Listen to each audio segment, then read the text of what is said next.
मैं आरबी सिंह यादव और आप देख रहे हैं मेरा YouTube channel RB Singh Yadav editor. आज हम राहुल गांधी और अखिलेश यादव की जो फूलपुर और इलाहाबाद में रैलियां हुई हैं उसमें जो रिकॉर्ड तोड़ भीड़ आई है उसको लेकर के बात करेंगे। आप देखेंगे कि कितना ज़बरदस्त जन सैलाब उमड़ा है। लोग जो डी बना होता है वीआईपी नेताओं को सुनने के लिए, वहाँ पर इलाहाबाद में तो पूरा का पूरा जब मंच था वो चारों तरफ से घेर लिया। डी वगैरह में जो बैरिकेडिंग थी सब तोड़ ताड़ के ख़त्म कर दी। वहीं फूलपुर का हाल मैं दिखाऊंगा, आपको बताऊं। फूलपुर में तो ये हालत हो गई कि जो मंच था उसे छोड़ करके लोग हेलीकॉप्टर की जगह आ गए और चारों तरफ से हेलीकॉप्टर को घेर लिया। इतना ज़बरदस्त मैं समझता हूँ लोगों में अखिलेश यादव और राहुल गांधी के प्रति क्रेज है कि वो ये चाह रहे थे कि उनका कैसे भी उनसे हाथ मिल जाए, उनको हम छू लें कैसे भी करके। ये सारी चीज़ें अभी मैं आपको दोनों रैलियां दिखवाऊंगा। प्रयागराज की भी कोशिश करूंगा और आपको फूलपुर की भी कोशिश करूंगा। और एक वीडियो में छोटा सा क्लिपिंग आपको नरेंद्र मोदी की सभा की जो तैयारियां करने वाले कर्मचारी हैं उनकी भी एक झलक दिखाऊंगा। तो आप ये सब चीज़ें देखिए और वीडियो थोड़ा लंबा होगा। आप मेरे चैनल को सब्सक्राइब ज़रूर कर लें और उसके बाद फिर मैं आपसे आगे बात करता हूँ। तो देखिए हेलीकॉप्टर है, घेर लिया है फतेहपुर में, चारों तरफ से हेलीकॉप्टर को घेर लिया है।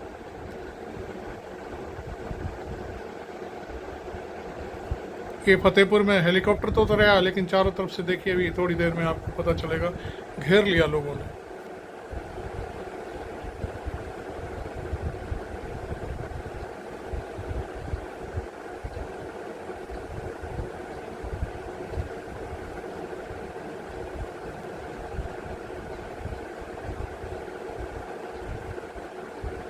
ये देखिए कितनी भीड़ है, फतेहपुर की भीड़ है। हम आगे आपको इसकी बात कर रहे थे आपसे, मोदी की ये टोपी लगाए हुए हैं लोग। देखिए ये मोदी की रैली में आए हुए हैं, लोकल पत्रकार हैं। लगाया हुआ हूं टोपी जी। तो यानी आप जो है इस रैली में आए हैं प्रधानमंत्री जी के, बीजेपी की। वो तो मजबूरी में सब लगाया हुआ हूँ। हाँ, मगर वोट तो हम अखिलेश और कांग्रेस की। अच्छा, ये सरकार में इनको कोई फायदा नहीं। सिर्फ 5 किलो राशन मिलता है, उससे थोड़ी भला होता है। और गैस सिलेंडर इतना महंगा, इतना कुछ महंगा किया हुआ है। हम ये देखा आपने, कांग्रेस की सरकार आए इस बार।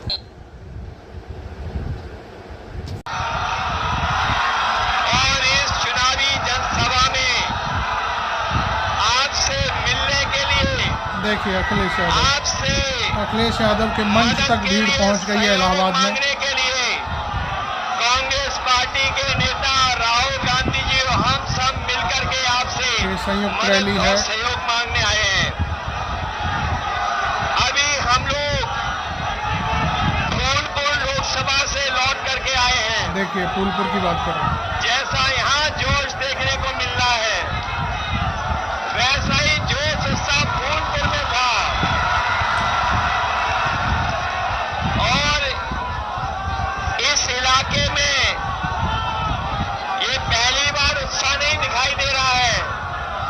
मुझे याद है जब मैं पिछले चुनाव में आपके बीच में आया था, आज तो मैं आपसे बोल भी पा रहा हूं।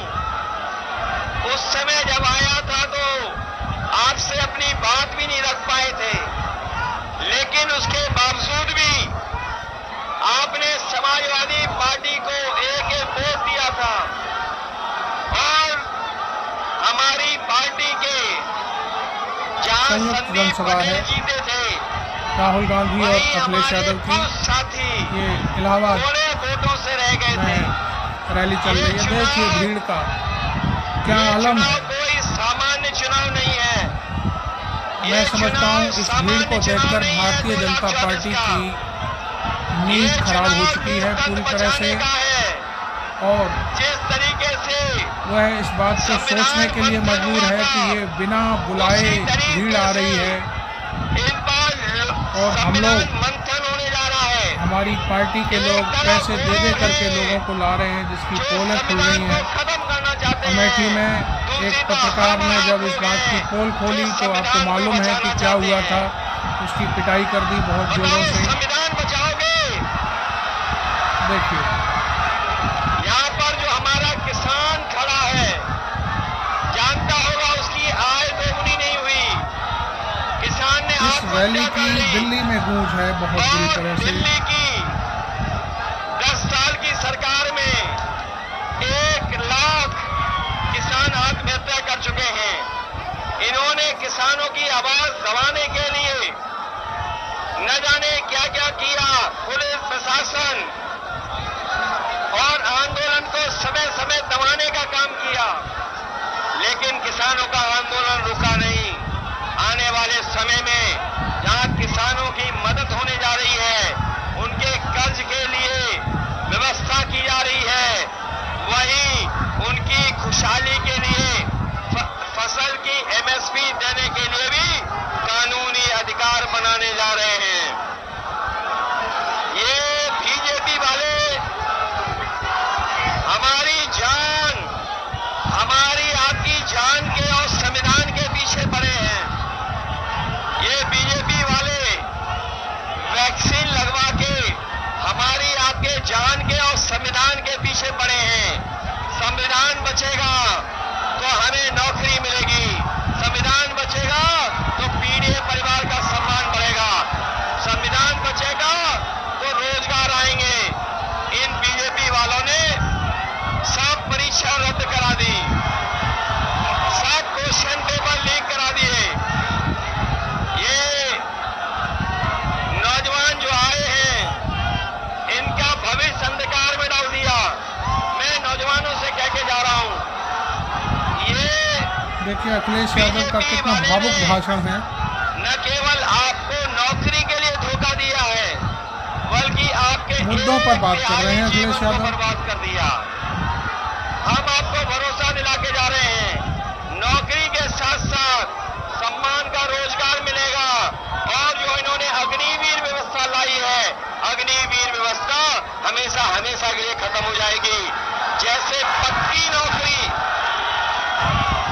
जैसे हमारा नौजवान पहले पक्की वर्दी पहनता था, वैसे ही पक्की नौकरी फौज में दिलाने का काम इंडिया गठबंधन करेगा। इसलिए पीडीए एनडीए को हराएगा। इनकी बातें झूठी निकली, वादे झूठे निकले, इन्होंने हर एक वर्ग को ठगा है। इसलिए हम आपसे अपील करना चाहते हैं, आप सबसे अपील करना चाहते हैं कि उज्ज्वल रमन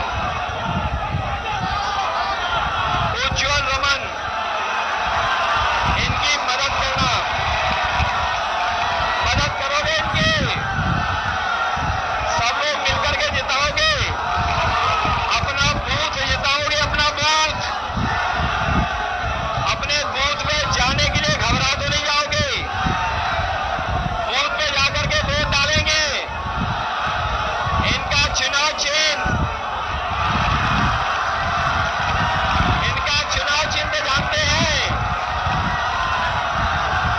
इसलिए हाथ पर कांग्रेस के चुनाव चिन्ह पर देखिए डालना, यही निवेदन पंजा दिखा रहे हैं, और राहुल जी सब पंजा दिखा रहे हैं। मुझे पूरा भरोसा है कि जब वोट पड़ेगा तो ये जीत करके जाएंगे।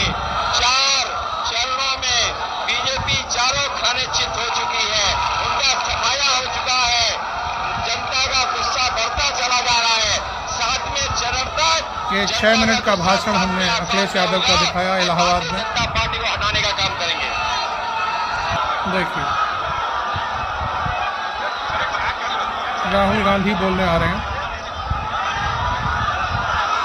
आ गए।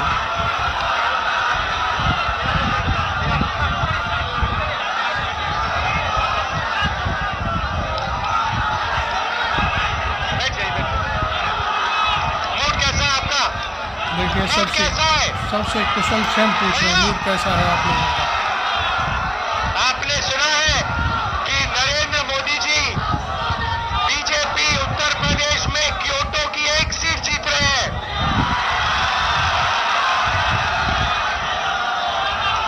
क्योटो तो आप समझते होंगे इंडिया गठबंधन क्यों वाराणसी को कहता है। भाइयों और बहनों, लड़ाई इस कॉन्स्टिट्यूशन की है, संविधान की लड़ाई है। बीजेपी आरएसएस इस पर आक्रमण कर रहे हैं और मैं उनको कहना चाहता हूं, अंबेडकर जी का संविधान, महात्मा गांधी जी का संविधान, जवाहरलाल नेहरू हिंदुस्तान का संविधान, कोई भी शक्ति इसको फाड़ कर फेंक नहीं सकती है। ये जनता का संविधान है।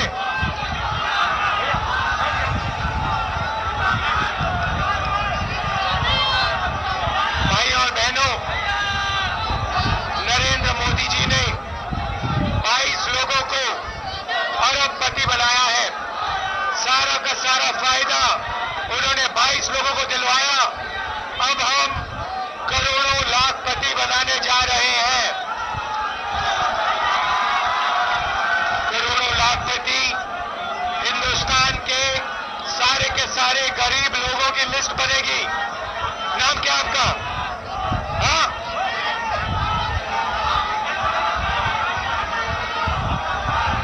जैसे साधु पटेल जी जो है, ऐसे लोगों की लिस्ट बनेगी, करोड़ों लोगों की लिस्ट बनेगी।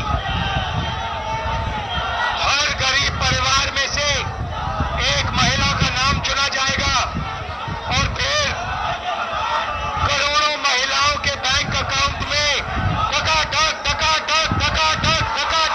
राहुल गांधी ने ठकाठक करना सीख लिया है नरेंद्र मोदी से। 500 रुपए हम डालेंगे। भाइयों और बहनों, किसानों को पहली बार कानूनी मिनिमम सपोर्ट प्राइस और कर्जा माफ हमारी सरकार करने जा रही है। हिंदुस्तान के किसानों को अनाज के लिए, शुगर केन के लिए, आलू के लिए, कपास के लिए हम गारंटी करके कानूनी मिनिमम सपोर्ट प्राइस, कम से कम दाम उनको हम देने जा रहे हैं। यहां जो युवा आए हैं, आपके बैंक अकाउंट में भी धकाधक होने जा रहा है। 8,500 रुपए बेरोजगार ग्रेजुएट्स, कॉलेज यूनिवर्सिटी ग्रेजुएट्स के बैंक अकाउंट में साल का 1 लाख रुपए और बेहतरीन ट्रेनिंग आपको राहुल गांधी इलाहाबाद में हैं। भाइयों इस समय बहनों, अखिलेश यादव के बाद राहुल गांधी बोल रहे हैं। को नरेंद्र मोदी ने खत्म किया। हम आपके जेब में पैसा डालकर हिंदुस्तान की अर्थव्यवस्था को जंप स्टार्ट करने जा रहे हैं। जैसे मोटरसाइकिल के पेट्रोल में के फ्यूल टैंक में पेट्रोल डाला जाता है और फिर चाबी घुमाई जाती है, वैसे ही हम आपके फ्यूल टैंक में, करोड़ों लोगों के फ्यूल टैंक में साल का 1 लाख रुपए धगाधक डाल रहे हैं। भाइयों और बहनों, अग्निवीर स्कीम है, इस स्कीम को हम कूड़ेदान में फेंकेंगे। जो पुराना तरीका था, एक तरीके के शहीद, पेंशन, कैंटीन जो हम सब जवानों को देते थे, वही हम फिर से करेंगे। अग्निवीर को हम बंद करेंगे, खत्म करेंगे, कूड़ेदान में फेंकेंगे। मजदूरों को आज मनरेगा में 250 रुपए मिलता है। हम मजदूरों को 400 रुपए मनरेगा में और आशा और आंगनवाड़ी महिलाओं को दुगनी आमदनी देने जा रहे हैं। आप बीजेपी आरएसएस के कार्यकर्ताओं के सामने खड़े हो जाओ, पोलिंग बूथ में खड़े हो जाओ और यहाँ के प्रत्याशी को 5 लाख वोटों से जिताओ। देखिए इस अपील पर क्या हाल हो रहा है। दिल से धन्यवाद करता हूँ, दिल से धन्यवाद करता हूँ, आप इतनी गर्मी में आए, बहुत बहुत धन्यवाद। हमने राहुल का भी 6 मिनट का भाषण आपको दिखाया, देखिए। आपको अखिलेश यादव और राहुल गांधी की जो संयुक्त रैली थी उसका हमने 5-5, 6-6 मिनट का भाषण सुनवाया। आपको कैसा लगा? मैं सिर्फ आपसे ये पूछना चाहता हूँ कि हमारा मकसद सिर्फ भाषण सुनवाना नहीं है, जो जनसैलाब इनकी जो रैलियां हैं उनमें उमड़ रहा है, ये एक बहुत बड़ी बात है। यदि ये रैलियां जो दिखाई जा रही हैं उनमें भीड़ उमड़ रही है, यह वोट में तब्दील हो गई, तो मैं समझता हूँ भारतीय जनता पार्टी यूपी की सारी सीटें खो देने वाली है। ये मेरा अपना अनुमान है। मैं आपको बता दूं कि आम तौर पर जब हम देखते हैं अमित शाह ने रायबरेली में जो मीटिंग की, वहाँ पर उन्होंने हाथ उठवा करके कहा कि रायबरेली और अमेठी जितवा दो, 400 पार हो जाएगा। बहुत ही धीमे स्वर में, बहुत ही छोटी सी आवाज़ में उन्होंने ये बात कही। काफ़ी दिनों से तो वो 400 पार का नारा देना ही भूल गए थे।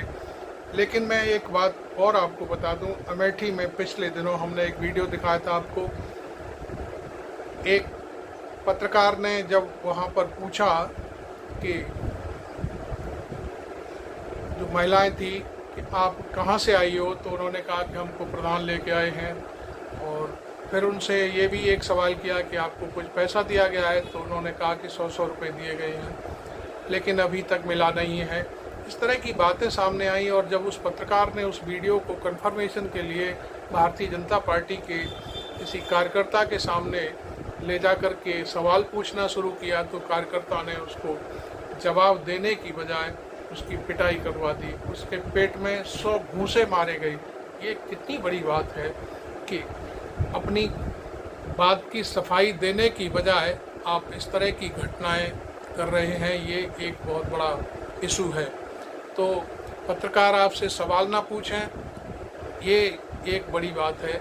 देखिए, अभी हमने आपको दिखाया कि रैली से पहले एक वीडियो हमने छोटा सा आपको ये भी दिखाया कि नरेंद्र मोदी के नाम की टोपी लगी हुई है। और जब उससे पूछा गया वहाँ के स्थानीय पत्रकार ने कि किसकी सरकार आ रही है, तो लोगों ने कहा कि हम वोट राहुल गांधी और समाजवादी पार्टी को दे रहे हैं और यहाँ तो हमारी मजबूरी है, पेट भरना है, उसके लिए हम मजदूरी कर रहे हैं, टेंट लगा रहे हैं, सारी चीज़ें कर रहे हैं, इसलिए हम आए हैं, ये हमारा धंधा है। लेकिन हमारी भावनाएं और हमारा सब कुछ समाजवादी पार्टी और कांग्रेस के साथ है। हम चाहते हैं कि अखिलेश भैया और राहुल गांधी दोनों की सरकार बने, तब कुछ देश में खुशहाली आ सकती है। तो ये सारी चीज़ें आपके सामने हैं और मैं आपको बता दूं, इन सब चीज़ों को गोदी मीडिया बिल्कुल नहीं दिखाएगा। आजकल तो गोदी मीडिया आम आदमी पार्टी के पीछे पड़ा हुआ है। दिल्ली में पूरा का पूरा मीडिया 24 घंटे स्वाति मालीवाल को लेकर के, ऐसा लग रहा है कि मालूम नहीं स्वाति मालीवाल के साथ क्या हो गया है। मान लीजिए, ये हम नहीं कह रहे हैं, मान लीजिए उसमें किसी ने एक थप्पड़ मार भी दिया उनकी बदतमीजी को लेकर के, उसकी बदतमीजी रोकने के लिए, तो इसमें कौन सा पहाड़ टूट गया। भाई, आप किसी के साथ बदतमीजी करेंगे तो कोई मार भी सकता है। हालांकि अभी कोई बात सिद्ध नहीं हुई है, ये फालतू की बातें हैं। मेरी भी बात को आप ऐसे मत लेना कि मैंने कोई बात कही है। अरे भाई, आप एक सांसद हैं, राज्यसभा में आपका कितना बड़ा रोल होता है, आप एक गरिमा हो संसद की, और आप इस तरह से किसी के घर में घुसकर जा रहे हो। मैं समझता हूँ मेरे घर में भी कोई ट्रेस पास करके आएगा तो मैं भी बगैर पीटे मानूंगा नहीं। तो यही सारी चीज़ें होती हैं। मैं अब एक सवाल उठाता हूँ, क्या भाई नरेंद्र मोदी का जो घर है, पीएमओ है, उसमें कोई व्यक्ति इस तरह से जा सकता है? और मैं समझता हूँ यदि किसी ने इस तरह की ट्रेस पासिंग करने की कोशिश की तो शायद सुरक्षा कर्मी उसे गोली मार देंगे। यहाँ तो थप्पड़ की बात चल रही है। गोदी मीडिया अहमियत और नैतिकता की बात क्यों नहीं कर रहा? वो आखिरकार तो दिल्ली का सीएम है, उसका निवास है, पर्सनल उसका घर है। आप उसके घर में बगैर अपॉइंटमेंट के, बगैर जानकारी के कैसे जा सकते हैं? यही बात मैं साबित करना चाहूँ कि मैं नरेंद्र मोदी के घर में घुस के ज़बरदस्ती घुसना चाहूँगा और मोदी जी से बात करना चाहूँगा, तो क्या सुरक्षाकर्मी मुझे जाने देंगे या उनका स्टाफ मुझे जाने देगा, उनका पर्सनल सेक्रेटरी मुझे जाने देगा? क्या मेरे सवाल का किसी के पास कोई जवाब है? जवाब है तो मुझे ज़रूर बताएं। तो मैं सिर्फ ये बात कहना चाहता हूँ कि मुद्दों से भटकाने के लिए स्वाति मालीवाल को टारगेट किया गया है और स्वाति मालीवाल पूरी तरह से इस समय भारतीय जनता पार्टी के चंगुल में फंस चुकी है। और मैं समझता हूँ हर चीज़ का एक अंत होता है, इस पूरे कांड का भी अंत होगा और अंत में जो न्याय जिसके साथ ज्यादती हुई है उसे न्याय जरूर मिलेगा। जेल जाना आना ये तो सब चीज़ें बनी रहती हैं। अदालतें किसके लिए बनी हुई हैं? आज अदालतों में काम ना हो ठीक से, उन्हें डायरेक्शन देने के लिए गोदी मीडिया बना हुआ है। गोदी मीडिया पहले ही पूरी ट्रायल कर रहा है। एक मीडिया चैनल पर मैं देख रहा था, एक झलक देखी मैंने, तो वो कह रहा है कि 10 साल की सज़ा हो जाएगी विभव कुमार को। अरे भाई, न कोई दोष सिद्ध हुआ, न कोई बात हुई, अभी तो वो रिमांड पर है, उसे 10 साल की सज़ा भी सुना दी मीडिया ने। तो इस तरह की घटनाओं से कुछ भी नहीं होने वाला है। ये सब लफाजी है गोदी मीडिया की, और मैं समझता हूँ कि इसमें जल्द से जल्द सारी चीज़ें सामने आ जाएंगी। तो आपने मेरा ये इतना लंबा वीडियो देखा, चैनल को सब्सक्राइब किया कि नहीं किया, ज़रूर कर लें। आपका एक सब्सक्रिप्शन हमारे लिए बहुत इम्पोर्टेंट होता है। आप यदि सब्सक्राइब करेंगे तो हम लोगों को खुशी होती है। आप मेरे इस चैनल को पर जो वीडियो चल रहा है, इसको मैंने जो अभी बनाया है, काफ़ी इधर सभाओं की जो भीड़ भाड़ है उसको दिखाने के लिए, इसको आप शेयर भी कर सकते हैं, अपने मिलने जुलने वालों के पास भेज भी सकते हैं, ज़्यादा से ज़्यादा लोगों को दिखा सकते हैं। Thank you very much. मैं आरबी सिंह यादव।